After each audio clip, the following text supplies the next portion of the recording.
Hey guys, welcome to the Unleash podcast brought to you by Hidden Gin, where we talk about how to unleash your hidden potential. I'm your host, Yuri Diorgens, and we have a great episode for you today featuring Mark Diaz. Thank you, Mark, for being here today.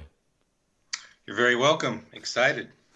Before we jump into today's topics, we would like to invite you to subscribe to this podcast on YouTube, Apple Podcasts, or Spotify. Also, you can find all the episodes in our Hidden Gin website, hiddengin.net. And if you live in the area you have not been at Hidden Gin, make sure to grab a free trial pass at hiddengin.net. All right, Mark Diaz. Mark, how was this thing about transformation challenge that you've been through? I think it was bodybuilding.com, something like that. hmm Yeah, obviously my wife has been involved in the fitness industry for quite some time. So, me being a former athlete and somebody that's always been around fitness, it was natural to jump into something like that. Mm-hmm. I've never been as disciplined or I guess, on a program as disciplined as something like bodybuilding. Mm-hmm. So, I thought I'd jump in and give it a chance. So I did that. I want to say, gosh, it's probably been 5 years ago was the first time I really jumped in and did it. And then I've done it three times since and have obviously improved each time, learned things to kind of help me improve. And yeah, it's been a great experience. But what really led you to do the first time? I mean, did you because you've been, as you said, Vic Diaz is in the fitness industry for a long time, so Right. you've seen everything firsthand. What happened? What triggered you to say, you know what, I'm gonna do this? Actually looking at myself in the mirror and really noticing that even though I was active and exercising every day, I didn't feel like the best version of myself, Mm-hmm. physically and emotionally. Um, and as I've gotten older, um, you know, it's a little bit more difficult to stay healthy. A lot of things come into play, but at that point, like I said, just kind of looked in the mirror and thought to myself, "Hey, I really kind of need to get control of this, Mm-hmm. and I need to have a structured, disciplined approach." And by getting involved in a contest, it allowed me to have that structure. Right, right. And so there was no pressure from Vicky or anything. It was like No, you've done it because is as you said, you look at the mirror, it's like I need to improve. yeah, yeah, yeah. And again, I always thought that I was in good shape. And again, just getting older and not watching, my diet very close, not really understanding it. Um, Even though I had basically all the best resources living here right in my house, Yeah, right? yeah. And by default, I ate okay, but I'm in sales, and when you travel, and it's really easy at that time of my life. It was really easy to kind of get off track Right. and grab that fast food or whatever, and then before you know it, it sneaks up on you. And like I said, you take a look at yourself and you're like, whoa. So So when you did that, you think that the main change was really the diet because you just said that you exercise every day. So the mhm. main change was really the nutrition. It was definitely the nutrition. And the one thing that I learned was that it really wasn't a diet. It was really adjusting, and eating better foods. I was amazed initially as to the amount of food I was eating. And just because I was changing the way I was eating, I was able to still eat a lot of food, but it was the right food. It was the good food. It was good food. It was fuel for your body. So Um, you were never really hungry all the time. no, no. And I think that was the biggest misconception, even with me, was the fact that, I think we're conditioned to think that, you know, Diet you have to means go being on a hungry. diet. Yeah. Yeah, and it's always got to be a calorie deficit. And part of that is true, Right. when you get to a certain stage, but initially, and I've preached this to a lot of people, um, that, hey, it's easier than you think. You're not going to go hungry. You're going to feel better. Give it a chance. They say, do something for 30 days, it becomes a habit. Hmm. Give it 30 days, and you'll be surprised how, and you'll want to keep going. So, Were you able to carry on this as a habit and now eating much better than when you started? oh yeah, definitely.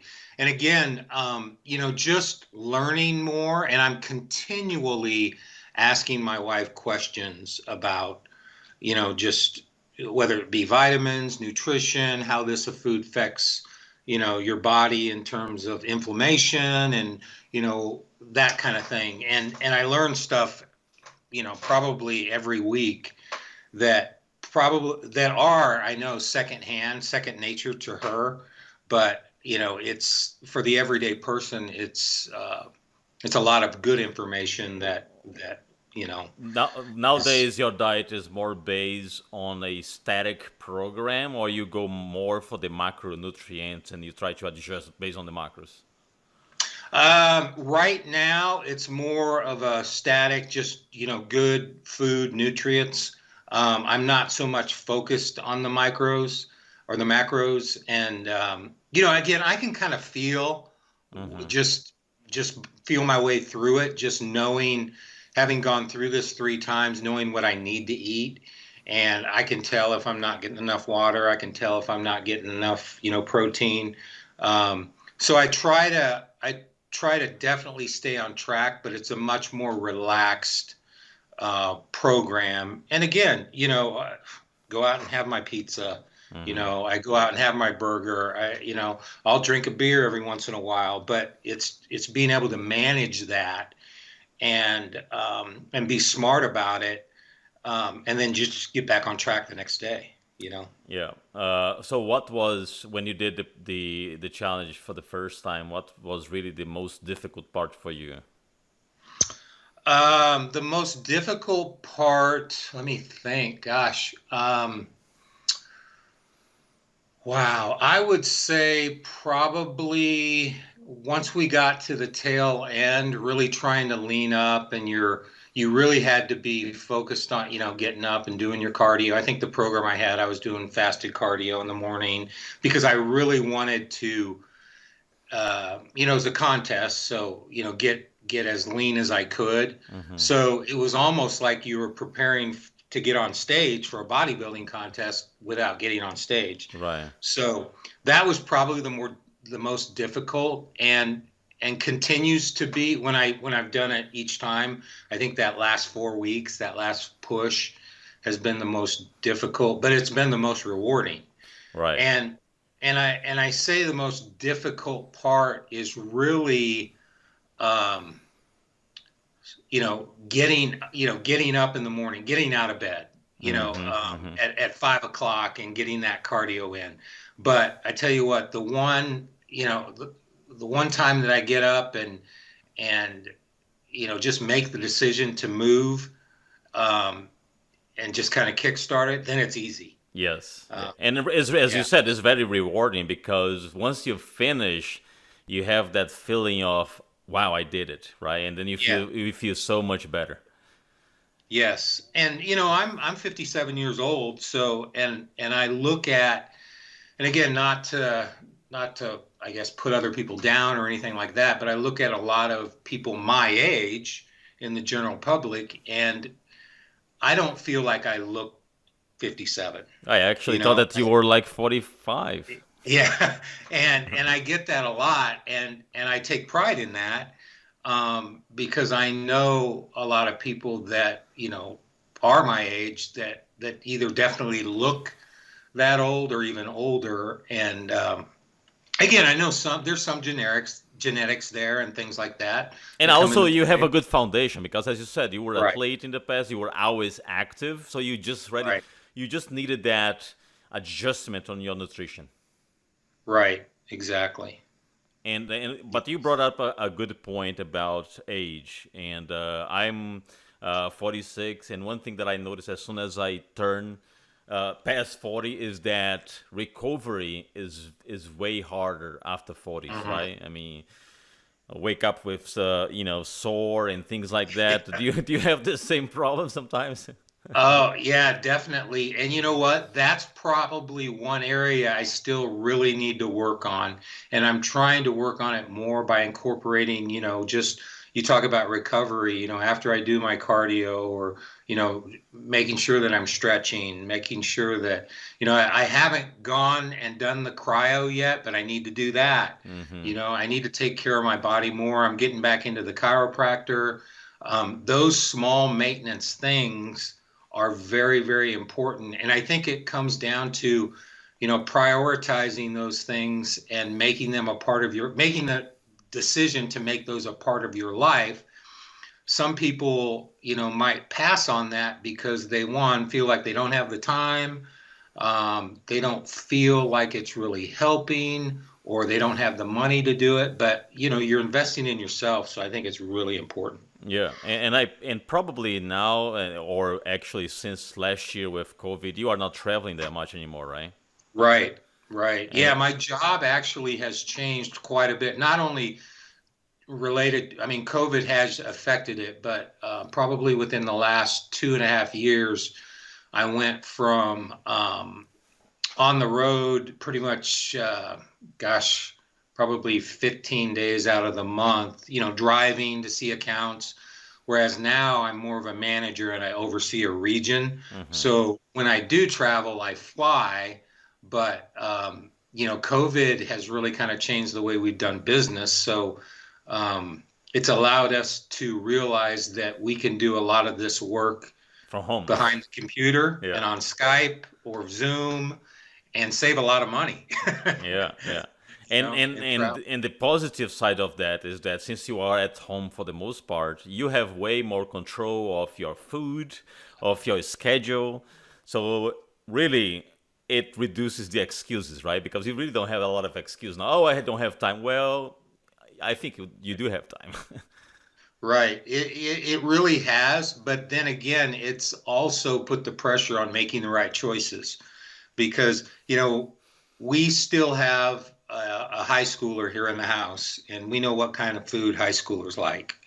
And we have that in our pantry. So when Mark is sitting here behind the office and I get hungry and I'm, want to grab a quick snack, sometimes, it's pretty easy to see those chocolate chip cookies and grab one of those versus a protein bar or make a protein shake or grab some fruit or whatever. So you really still have to be accountable to yourself and make the right decisions. Right. Now that's a good Yeah. point. That's a good point. Yeah. Yeah. But as far as exercise, much better because when you were traveling, probably you didn't have the equipment or you had to find a Right. gym, so it's more convenient. And you have a home gym, right? I've seen Vicky Yeah, training. yeah, we committed to that when we bought this house. We have a three-car garage, and we took one of those bays and turned it into a little home gym because one, Vicky will train clients here, but it really makes it convenient. I like to get to the gym just to get out and be among people, and I think the gym in itself, away from the house, is important because you can be more motivated when you're around other people working out and that kind of thing. Um, but to be able to get it in quick and it's 20 feet from your back door, that's really nice. Yeah, and mainly to do the morning cardio. Yeah, you don't Yeah, have to drive. You just can go right, to the right, garage. exactly. Yeah. Yeah. So now that you are in this maintenance, now that you've been through this process many times, what is next? Is really maintenance, or you are still trying to make some improvements? Yeah, right now it's maintenance. It's kind of reevaluating. Like I said, I need to get back and incorporate more recovery type things into my program and make that a priority. So I'm working on that with being more committed to doing more stretches, get more flexible, try some different things based on recovery. And then I will probably, this has kind of been I guess it's kind of a yearly thing now where, I pick a time where I'm really going to jump back in, be structured, and, really lean up. My comfort weight for me is about probably 210. I'm just, I say I'm 6'3". I'm probably a little shorter than 6'3" now, but so that's a real comfortable weight for me. Um, I'm probably about 215 right now. Hmm. When I did my last challenge, I was 230, but and for my size, I can carry 230 pretty well, but it was just the distribution of the weight that was Right. just not, it wasn't a lot of muscle. I had a high body fat, so I've kind of been able to um, obviously build more muscle, and muscle obviously weighs more. Hmm. But at 215, I still feel pretty lean. Um, but yeah, probably my ideal weight is, like I said, that 205 to 210 range. When you did the challenge, did you do like a baseline test before and after just to see the amount of body fat that you lost? Yeah, I did. In fact, again, with the challenge, the one thing that I preach upon is the fact that you can't do it by yourself, I don't think. So, I got with a trainer, and Hmm. this last time, actually the last two times I've worked with Greg McCoy at Hidden Gym, and again, it's been a great experience because one, not only is he a good trainer, but he's an educator, Hmm. and he allows me to understand why we're doing the things we're doing, and Hmm. he's very good about giving me that information and explanation, and I'm learning a lot from that process as well. So So you never tried to hire Vicky? no, that wouldn't be good for our marriage. She does an excellent job from the nutrition side, and again, it's almost like having your own personal chef here because she does all the cooking. She, you know, has a means behind what she cooks, what she eats, and it just like I said, by default, I'm able to eat healthy and learn more about nutrition through her. So that's been a blessing. But Mark, you also are an artist, right? I've seen you painting, right? Yeah, yeah. In fact, I am an artist. I went to art school right after college. Tried to get into it as a career right after art school. Didn't really work out. I wanted to be a designer in the sporting goods industry.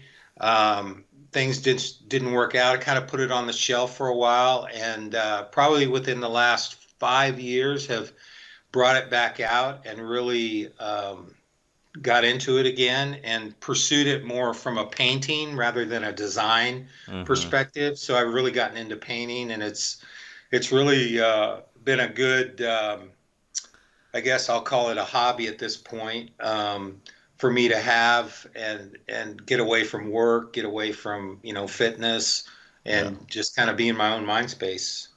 But you say hobby, but so you don't really sell your paints. I do sell, but the reason I call it a hobby is because I'm not ready to quit my day job. Right. But, eventually I would love, I mean, getting closer to retirement, I would love to, once I retire from Wilson Sporting Goods, who's my current employer, I'd love to be able to take that on and will take that on full time and have that kind of be um, my income source. Yeah, So, it's awesome to revisit some old dreams and realize yeah, that you can do it. It's a second career. I mean, it's something that you've done before, and now you're just getting better. So that's pretty cool too. And as you said, is a place for you to relax yeah, and to decompress, to not think or anything else. And we noticed so much with this COVID stuff, people got fat, people mhm. got depressive, so many problems. So it's very important to have a hobby. Yeah, and I tell you, they say that if you love what you do, you'll never work a day in your life, and that I could truly say that about art. So, you know, as I get more into it, and people notice it, and it gets out there, it doesn't feel like work at all. I love it. So So you have a studio at home where you paint? yeah, I do. I converted. We have a room kind of on the other side of the house so that it's been kind of a man cave. It's been a theater room, and now it's my studio. So that's kind of the place where I go and just turn up the music and get away. And usually it's on the weekends or in the evenings, and get back there and make magic happen. Yeah. Do So. you have a specific line of work that you do as far as painting, or you do everything? I like to call my paintings like abstract realism. Hmm. So, I'll look from photo references on pretty much any subject. Recently, I've done some sports things for people related, obviously, to the Dallas Cowboys since we're in cowboy country, and then a couple of other things from. I actually did a portrait of. Of a guy, Larry Frost, who is actually a football player at Nebraska years ago and is the father of the head coach at Nebraska, Scott Frost. So I did a painting of his father, Larry, for him and actually delivered that last week. And it was a great experience to go up there and hand deliver that to him. Wow, So, that's pretty yeah. cool. That's pretty cool. That's really becoming a professional career now. Yeah. Yeah. That's awesome. Mark, what will be your advice? Because as you said, you are 57 and you've seen a lot of people that are going on this direction and not really take care. What will be your advice for over 50, right? Over 50 people that are trying to get in shape. What should they prioritize? Training, nutrition, both, if you have to Yeah. give some insights on that. Yeah, I think that, for the average person, it's really aligning yourself with somebody that you trust that can give you good information on nutrition and on training. Because again, as an athlete or former athlete, I think I kind of take it for granted that everybody knows about exercise, but not everybody does. Hmm. And I think, again, there's so much out there right now and so many people trying to sell you so many different things. And there's a new crazy fad, way to get fit Yeah, every yeah. week, it seems like, whether it be from some, multi-level marketing company or some, trainer saying this way is the way. But just get with somebody that you trust, get committed to your program, and don't overcomplicate it. I think, again, it's really simple when you get right down to it. It's about making a commitment and making a decision. I Yep. mean, you have two choices every day when you wake up. You can either do something or you don't do it. Right. It's that simple. And I think just to be able to move and move in the right direction, um, you know, is all you have to do. Right. You don't have to overcomplicate it. So. Now, one thing that happens usually, I've seen that many times participating of a transformation challenge as a coach, is that people sometimes they start a program extremely motivated, and then towards the end of the first month, going to the second month, they have some plateau, and then it starts to derail, right? Because they don't see results immediately. Have you experienced that, where you were like in plateau a couple of weeks? And if you did, what did you do? You just hang in there and continue? Yeah, again, those were conversations that I had, and again, stepping on the scale, you're not losing the weight, and I think, fortunately for me, I was having those conversations with my trainer, and there was an explanation, and that again, being patient, for a lot of people, they have to understand you didn't gain weight overnight.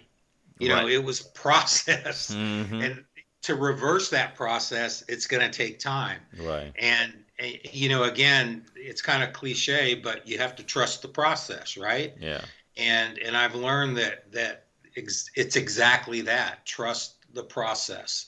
Um, and it'll work. So Yeah, no, it's you brought up a great point. You didn't gain the weight overnight, and yeah, you're not gonna lose 30 pounds in a month. I mean, so it's very important to trust the process for sure. And yeah. also, as you said, you were having those conversations, so you were actually expecting already some of those things to happen, right? Yeah, yeah, it was. And again, I think, we're so bombarded with all this misinformation, whether it be the internet or on TV or whatever. And I think, people expect to have this transformation in 30 days, Mm-hmm.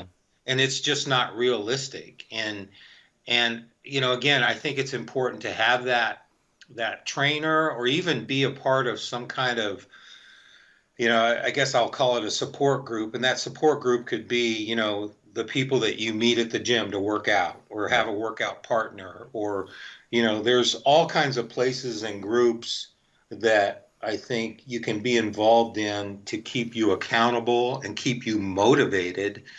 And, again, just kind of watch for the little things and the little changes that, over time will become big changes.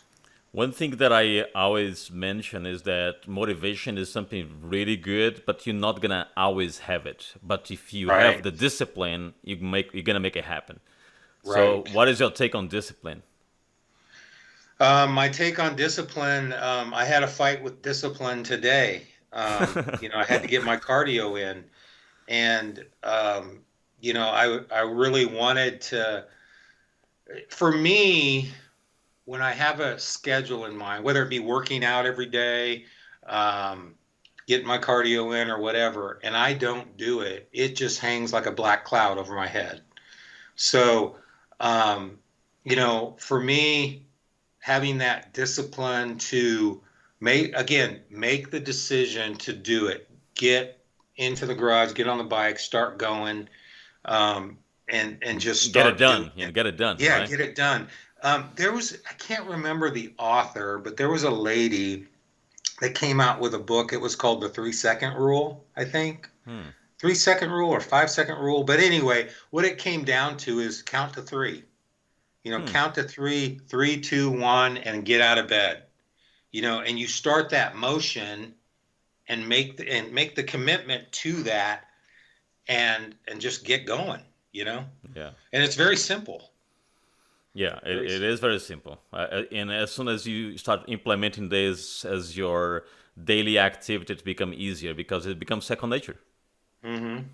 So as you Mm-hmm. said, if you don't do it, it is like you feel something is missing. Right. Yeah. Right. Now, you said in the beginning that you have your pizza now, you have your beer sometimes. Did you also, when you were doing the challenge, did you also had those cheating meals throughout the program, or you stick with the program without really cheating, or it was like schedule cheating meals?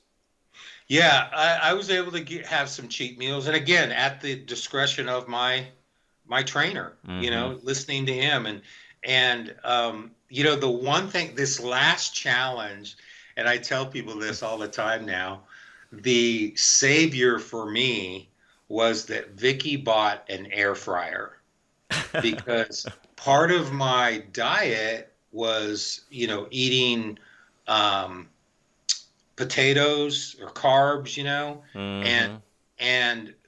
so for me, instead of just having a baked potato, we cut up the potato, we put it in the air fryer, and I was eating a pile of French fries, I thought, right? So And help you psychologically, right? yeah, it was awesome. And you put a little seasoning on there or whatever, and I mean, and then the same thing with like veggies and different things. You can do so much with an air fryer. So if you don't have an air fryer, I recommend everybody to get one, because that will help you, like I said, psychologically, get through, especially if you're dieting. And as you So said, the taste is different. It just tastes much yeah, better. I have one here at home, and it is make a yeah, big difference. it really does. What about sweets? Didn't you crave sweet? Yeah, yeah. I'm probably more of a sweet craving guy than Vicky is, but again, she's been really good about making, whether it be a cookie or a brownie, and trying to kind of make it as healthy as possible with, Hmm. whatever ingredients she can come up with, and substitutes for sugar, or, using, she makes these avocado brownies that are awesome, Wow. you know, and, healthier fats and things like that. So, I mean, she's been really good about finding some things like that to kind of plug in there. And, that kind of satisfies that craving for us. Yeah, no, that's great. I didn't know about this avocado stuff, but it sounds delicious. Yeah, you'll have to have her make you some.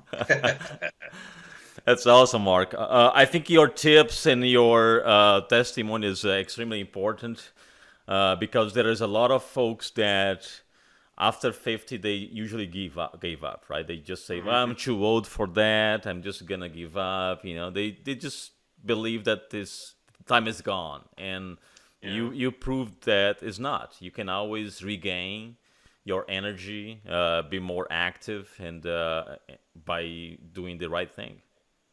Yeah, and I'll add this too. I mean, and I've started to think more as I, again, 57, you're approaching 60, I start thinking more about incorporating different things because my workouts have changed. The intensity, I try to be fairly intense, but again, I'm not, getting crazy with weight. It's more about movement with me. It's more about heart rate. The other thing that changed my workouts dramatically this last round was Greg having me get a heart rate monitor.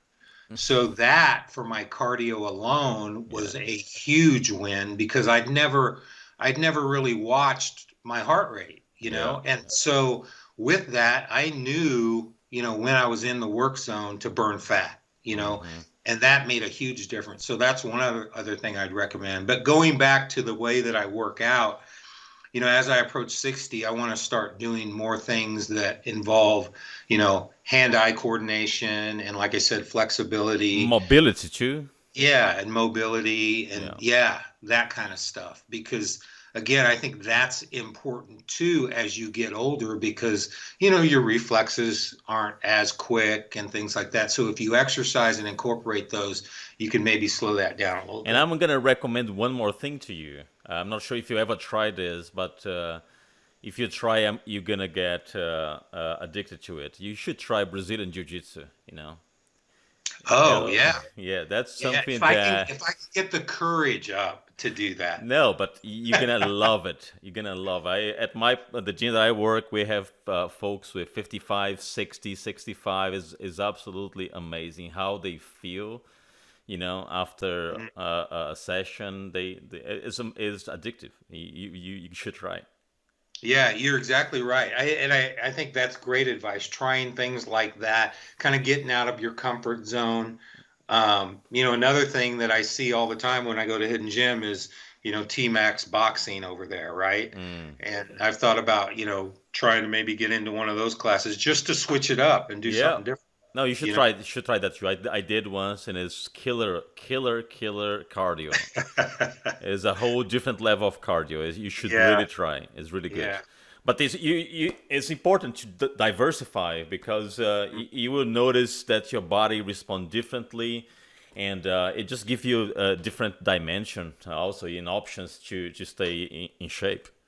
Yeah, you hit that right. You hit that right on the head because again, I know that for a fact, but it's so easy for us to just do the same thing, right? Hmm. Be Yeah. in that routine. And again, not to say that that's totally bad because doing something is better than nothing. Right. Um, but yeah, I think it is important to take that extra step and step outside your comfort zone and do different things and kind of switch it up. So. Yeah. Mark, thank you very much for your time. It was a great conversation. I'm really glad that you were able to have this episode recorded. Thank you for your participation and congratulations on all the changes that you did. You look great for 57. I seriously thought that you were like 45. Seriously. Well, I appreciate it, and yeah, let's definitely connect sometime at the gym. Yes, absolutely. Send a big hug to Vicky and everyone there. Okay, we'll do. Thanks. All right, everyone. Thank you very much for your time. See you again on the next episode of Unleash Podcast.